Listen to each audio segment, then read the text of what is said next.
Hi friends, welcome back to my YouTube channel. ಕೆಇಎಯಿಂದ nursing ಮತ್ತು pharmacy officer ಹುದ್ದೆಗಳಿಗೆ ನೇಮಕಾತಿ ಮಾಡಿಕೊಳ್ಳಲಾಗುತ್ತಿದೆ. ಈ 2026ರಲ್ಲಿ ಈ ಹುದ್ದೆಗೆ ವೇತನ ಬಂದ್ಬಿಟ್ಟು 44,425ರಿಂದ 99,400ವರೆಗೆ ಪ್ರಾರಂಭಿಕ ವೇತನವನ್ನು ನೀಡಲಾಗುತ್ತಿದೆ. ಸೊ ಈ ಹುದ್ದೆಗೆ BSc ನರ್ಸಿಂಗ್ನವರು, diploma general nursing, diploma pharmacy ಅರ್ಹತೆ ಪಡೆದ ಅಭ್ಯರ್ಥಿಗಳು ಈ ಹುದ್ದೆಗೆ ಅರ್ಜಿಯನ್ನು ಸಲ್ಲಿಸಬಹುದು. ಮತ್ತು ಈ ಉದ್ಯೋಗ ಸರ್ಕಾರಿ ಉದ್ಯೋಗ ಆಗಿರುವುದರಿಂದ ಯಾರೂ ಸಹ ಈ ಅವಕಾಶವನ್ನು ಮಿಸ್ ಮಾಡಿಕೊಳ್ಬೇಡಿ. ನರ್ಸಿಂಗ್ ಮತ್ತು ಫಾರ್ಮಸಿ ಓದಿರುವವರಿಗೆ ಈ ವಿಡಿಯೋ ತಲುಪೋವರೆಗೂ ಶೇರ್ ಮಾಡಿ, ಆದಷ್ಟು ಅವರಿಗಾದರೂ ಹೆಲ್ಪ್ಫುಲ್ ಆಗಲಿ ಅಂತ ಹೇಳ್ತಾ, ಓಕೆ ಫ್ರೆಂಡ್ಸ್, ಜಾಸ್ತಿ ಟೈಮ್ ವೇಸ್ಟ್ ಮಾಡದೆ ಈ ಉದ್ಯೋಗದ ಬಗ್ಗೆ ಬೇಗನೆ ತಿಳಿಸ್ಕೊಡ್ತೇನೆ. ಅದಕ್ಕಿಂತ ಮುಂಚೆ ಯಾರೆಲ್ಲ ಇನ್ನೂ ನಮ್ಮ ಚಾನಲ್ಗೆ ಸಬ್ಸ್ಕ್ರೈಬ್ ಮಾಡಿಲ್ಲ, ಸಬ್ಸ್ಕ್ರೈಬ್ ಮಾಡ್ಕೊಳ್ಳಿ. ಪ್ರಿಯ ಸ್ನೇಹಿತರೆ, KEA nursing and pharmacy officer requirement 2026 details of vacancies ನೋಡುವುದಾದರೆ, ಹುದ್ದೆ ಯಾವುದು ಎಂದರೆ ನರ್ಸಿಂಗ್ ಆಫೀಸರ್ ಅಥವಾ ಶುಶ್ರೂಷಾ ಅಧಿಕಾರಿ. Second point, pharmacy officer. ಈ 2 ಹುದ್ದೆಗಳಿಗೆ ನೇಮಕಾತಿ ಮಾಡಿಕೊಳ್ಳಲಾಗುತ್ತಿದೆ. ಕರ್ತವ್ಯ ಸ್ಥಳ: ಹುದ್ದೆಗಳಿಗೆ ಆಯ್ಕೆಯಾದ ಅಭ್ಯರ್ಥಿಗಳು ನಮ್ಮ ಕರ್ನಾಟಕದಲ್ಲಿ ಕೆಲಸ ನಿರ್ವಹಿಸಬೇಕಾಗುತ್ತದೆ. ಮತ್ತು ನಮ್ಮ ಕರ್ನಾಟಕದಲ್ಲಿ ಖಾಲಿ ಇರುವುದರಿಂದ ಈ ಅವಕಾಶವನ್ನು ಯಾರೂ ಮಿಸ್ ಮಾಡಿಕೊಳ್ಬೇಡಿ. ಖಾಲಿ ಇರುವ ಹುದ್ದೆಗಳ ಸಂಖ್ಯೆ ಎಷ್ಟು ಎಂದರೆ, ಒಟ್ಟು 233 ಹುದ್ದೆಗಳ ಭರ್ತಿಗೆ ಅರ್ಜಿಯನ್ನು ಆಹ್ವಾನಿಸಲಾಗಿದೆ. ಹುದ್ದೆ ಬಂದ್ಬಿಟ್ಟು ನರ್ಸಿಂಗ್ ಆಫೀಸರ್ಗೆ 90, ಉಳಿಕೆ ಮೂಲ ವೃಂದವಾಗಿದೆ. ಕಲ್ಯಾಣ ಕರ್ನಾಟಕ ವೃಂದ 34, ಫಾರ್ಮಸಿ ಆಫೀಸರ್ 98, ಉಳಿಕೆ ಮೂಲ ವೃಂದ. ಕಲ್ಯಾಣ ಕರ್ನಾಟಕ ವೃಂದ 11 ಫಾರ್ಮಸಿ ಆಫೀಸರ್ಗಾಗಿದೆ. ಈ ಹುದ್ದೆಗೆ ಶೈಕ್ಷಣಿಕ ವಿದ್ಯಾರ್ಹತೆ ಎಷ್ಟು ಹೊಂದಿರಬೇಕು ಎಂದರೆ, ನರ್ಸಿಂಗ್ ಆಫೀಸರ್ಗೆ ಡಿಪ್ಲೊಮೊ ಇನ್ ಜನರಲ್ ನರ್ಸಿಂಗ್ ವಿದ್ಯಾರ್ಹತೆನ ಹೊಂದಿರಬೇಕಾಗುತ್ತದೆ. ಮತ್ತು ಈ ಹುದ್ದೆಗೆ ಕರ್ನಾಟಕ ನರ್ಸಿಂಗ್ ಕೌನ್ಸಿಲ್ ಅಂದರೆ ನಿಮ್ಮದು KNC ರಿಜಿಸ್ಟ್ರೇಷನ್ ಕಂಪಲ್ಸರಿ ಆಗಿರಬೇಕು. Second point, pharmacy officer. Pharmacy officer diploma in pharmacy ವಿದ್ಯಾರ್ಹತೆ ಹೊಂದಿರಬೇಕು ಮತ್ತು ಕರ್ನಾಟಕ ಫಾರ್ಮಸಿ ಕೌನ್ಸಿಲ್ನಲ್ಲಿ ನೋಂದಣಿಯಾಗಿರಬೇಕು.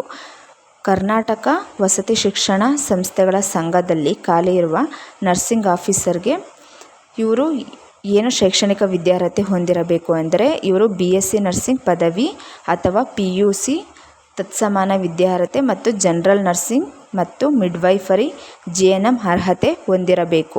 ಇಷ್ಟು ಶೈಕ್ಷಣಿಕ ವಿದ್ಯಾರ್ಹತೆನ ಹೊಂದಿರಬೇಕಾಗಿರುತ್ತದೆ ನರ್ಸಿಂಗ್ ಆಫೀಸರ್ ಅವರು.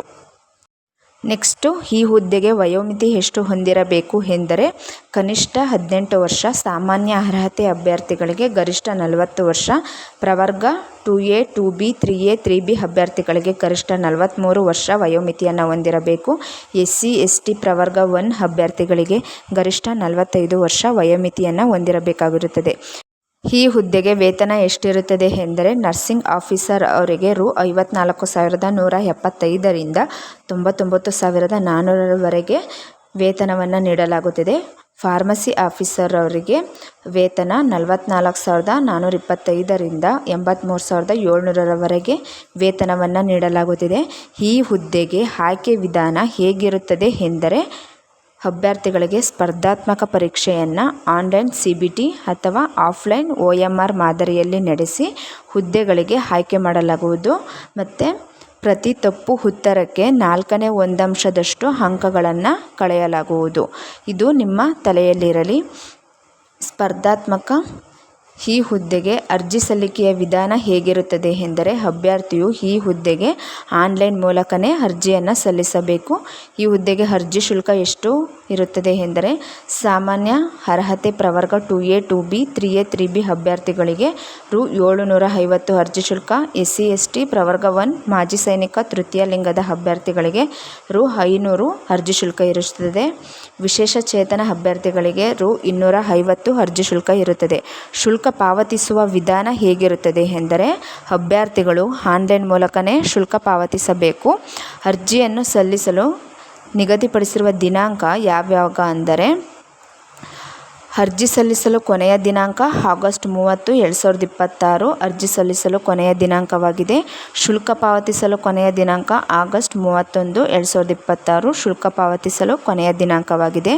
ಅರ್ಜಿ ಸಲ್ಲಿಸಲು ಪ್ರಾರಂಭವಾಗಿರುವ ದಿನಾಂಕ ಆಗಸ್ಟ್ 7, 2026ರಲ್ಲೇ ಪ್ರಾರಂಭವಾಗಿದೆ. ನೆಕ್ಸ್ಟು ಇನ್ನು ಹೆಚ್ಚಿನ ಮಾಹಿತಿಯನ್ನು ತಿಳಿದುಕೊಳ್ಳಲು ನರ್ಸಿಂಗ್ ಆ್ಯಂಡ್ ಫಾರ್ಮಸಿ ಆಫೀಸರ್ ಹುದ್ದೆಯ ಬಗ್ಗೆ ಇಂಪಾರ್ಟೆಂಟ್ ಲಿಂಕ್ಸ್ ಕೂಡ ಕೊಟ್ಟಿರ್ತಾರೆ.